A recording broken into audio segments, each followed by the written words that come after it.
Welcome back to Africa This Week. Well, it is now that time of the weekend when typical social life in Africa often feature clear skies in the city, partygoers on the move, and a group of friends relaxing outdoor, probably debating survival and hardship over a few bottles of alcohol. Now, following months of economic downturn, Africa's two biggest economies recently slipped out of recession at the same time, for the first time in modern history. Now, joining me on Africa This Week via Skype to dig deep is Nnaemeka Obiareri, a financial analyst and investment banker based in Nigeria. Thank you for joining me. Welcome to the program. Well, before we go into all the technicalities of going out of recession, how did two of Africa's largest economy get to this point of being in recession in the first place? Basically, for the South African economy, I won't say much about it because one of the reasons that they gave was the issue of drought in South Africa, the early drought that they witnessed towards the end of the last quarter, and which affected most of their agricultural exports, especially the areas of horticulture and cereal.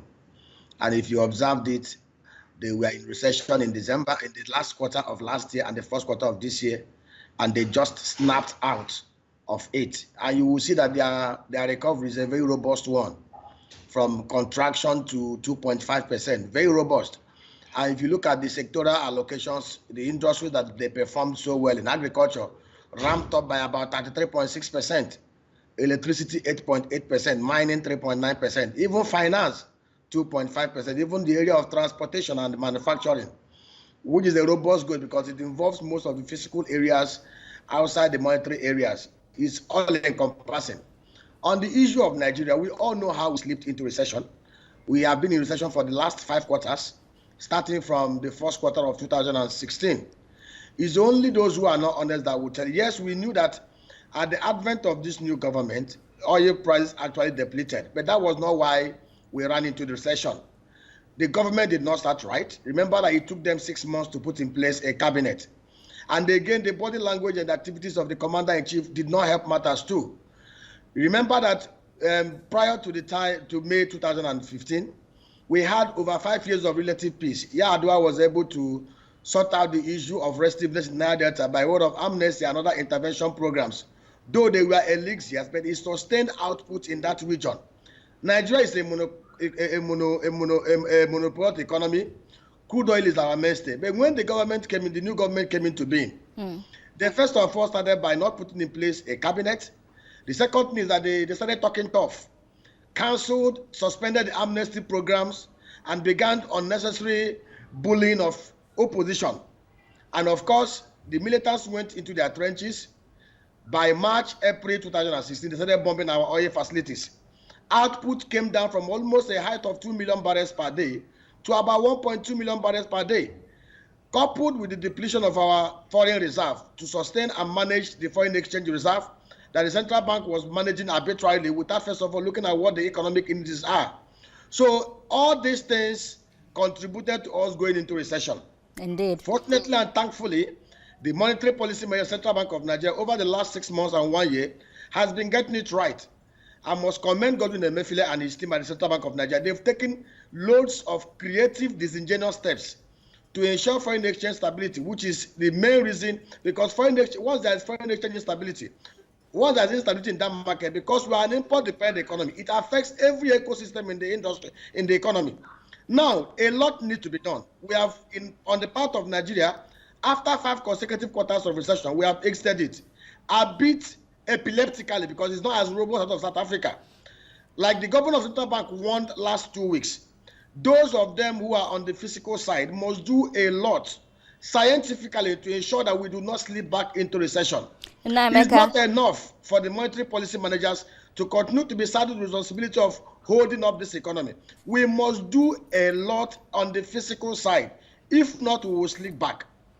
Nnaemeka, truly now, tell us the peculiarities and the similarities between the Nigerian and the South African economies as they limp out of recession. To be honest with you, if you look at the South African economy and that of Nigeria, demographically, there is no way we wouldn't have been at least 2 times bigger than South African economy. We are a 180 million population economy. We have a land mass that's almost ×3 that of South Africa. We have very vibrant, youthful, and capable human resources. Over 70 million Nigerians who are willing, who are capable, who are ready to work. The only difference between us and South African economy is the issue of policy formulation and implementation. Now, I will give you a typical example. South African economy is diversified. Yes, South Africa is a resource-rich economy. They have gold, they have coal, they have other mineral resources. But aside from that, they've also managed to grow the other physical real sector sides of their economy. If you look at the agri growth, it started 3.6%. Ours is just 3%. Let me give you an example. South Africa is not as vast as Nigeria. But in the area of agriculture, South Africa currently exports about 100,000 metric tons of beef. But in Nigeria, we have herdsmen who have refused over the last 20 years to go global, to go digital, to do what others are doing in South Africa. Most of the South African beef exports are halal compliant. They send them to the Middle Eastern economies, to Saudi Arabia, to Bahrain, to Kuwait. But here in Nigeria, we have herdsmen who in 21st century are still looking for grazing paths, are still looking for, doing things that are still very analog, rather than setting up branches in all the 774 local government areas of Nigeria to grow that sector. On the issue of electricity, we are still battling with 3,000 megawatts. South Africa is currently producing 45,000 megawatts. And most of South African power is powered by the feedstock coal. Compare the Nigerian coal with South African coal. The Nigerian coal is better. It's low sulfur surface coal, unlike South African coal that you have to tunnel deep down. They grew their electricity over the last quarter by 8.8%. Ours over the last 5 years have been at the same 3,000 megawatts. Why have we not, over these past years, taken scientific steps to reform both the generation, transmission, and the distribution grid? No, to have a lot of things need to be done in that area. Indeed. The pricing mechanism is very poor. The gas pricing mechanism is very poor. The transmission network need to be concentrated and unbundled into 6 regions. This central transmission network we have is not helping us. The federal government of Nigeria, on its own part, must take steps to pay down what they owe to the DISCOs and the GENCOs. Currently, they owe them over 450 billion naira. I wonder how you will privatize the national power assets, and you are still owing the private sector operators. Where would they get money to revamp the place and grow it?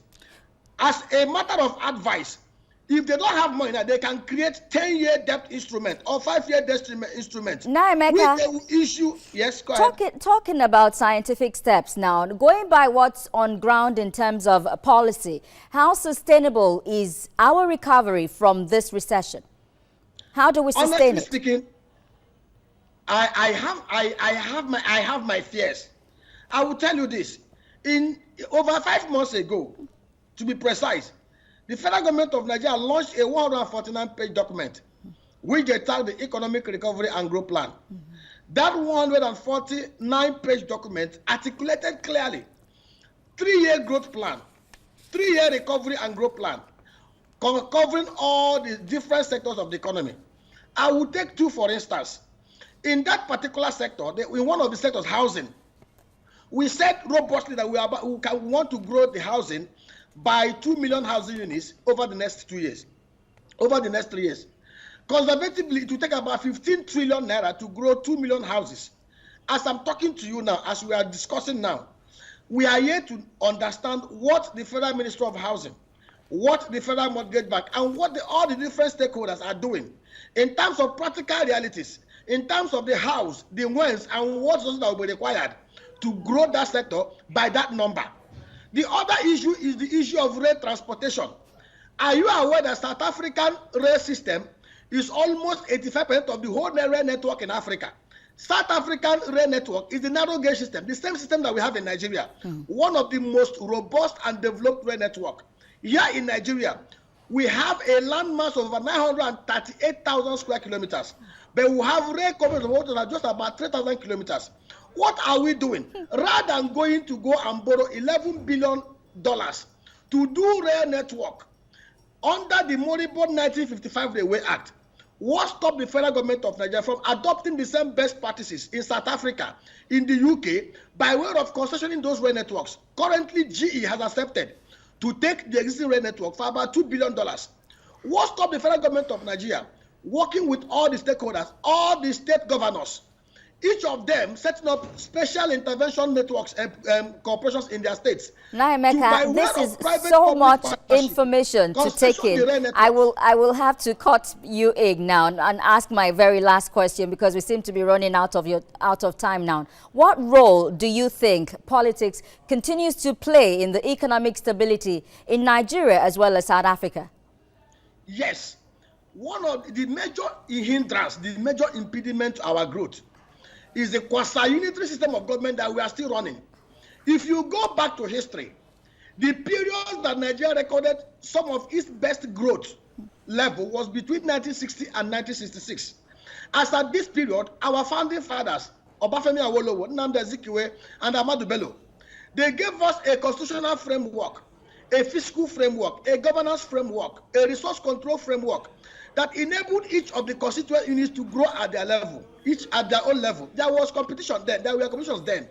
Today, what we are practicing is a quasi-unitary system of government, a sharing system of government that does not condone excellence and productivity. We must go back to restructuring this country. Until we restructure Nigeria, we will never, ever, ever, maximize our latent potentials. And again, we must go back to 1963 constitutional framework to restructure Nigeria, introduce resource control, fiscal federalism. That's the only way we can get out of this quagmire. Naimeka Obiareri, financial encyclopedia in my terms, an investment banker in Nigeria. Thank you for your time on Africa This Week. It's been a pleasure. Thank you for having me. Well, with issues like corruption, policy lapses and abuse of public office urgently waiting to be addressed, recent economic developments in Nigeria and South Africa are quite commendable, but should not become another reason for complacency. Until coming out of recession translates into meaningful improvement in the lives of the people, bright prospects will continue to be marred by slow recovery, and statistics would fail to match reality. I have been your guide, Fadishola Shotingwa. Many thanks for watching, and bye for now.